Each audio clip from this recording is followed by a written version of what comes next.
બ્રાન્ચને મોટી સફળતા મળી છે। તો રાજકોટથી સમાચાર મળી રહ્યા છે। ક્રાઇમ બ્રાન્ચ દ્વારા કાર્યવાહી હાથ ધરાઈ હતી। ક્રાઇમ બ્રાન્ચને મોટી સફળતા મળી છે। રાજકોટથી સમાચાર છે। 12 વર્ષથી વોન્ટેડ આરોપીને ઘાસિયાબાદથી દબોચી લેવામાં આવ્યો છે। તો રાજકોટ ક્રાઇમ બ્રાન્ચને મોટી સફળતા મળી છે। પોલીસે વેશપલટો કરીને આરોપી પવનની ધરપકડ કરી છે। 12 વર્ષથી વોન્ટેડ આરોપી ઘાસિયાબાદથી ઝડપાયો છે। પવન ઉર્ફે પ્રવીણ રામચંદ્ર શર્માની ધરપકડ કરવામાં આવી છે। તો રાજકોટ ક્રાઇમ બ્રાન્ચને મોટી સફળતા મળી છે। ભક્તિનગર ખાતે 2012માં ડબલ મર્ડરની ફરિયાદ નોંધાઈ હતી। ચોક્કસ બાતમીના આધારે ક્રાઇમ બ્રાન્ચે ઘાસિયાબાદથી ધરપકડ કરી છે।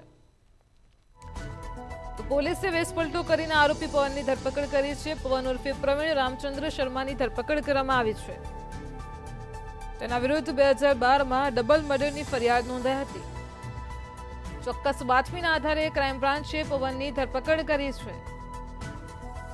તો સમાચાર મળી રહ્યા છે। રાજકોટ ક્રાઇમ બ્રાન્ચને મોટી સફળતા મળી છે। 12 વર્ષથી વોન્ટેડ આરોપી ઘાસિયાબાદથી ઝડપાયો છે।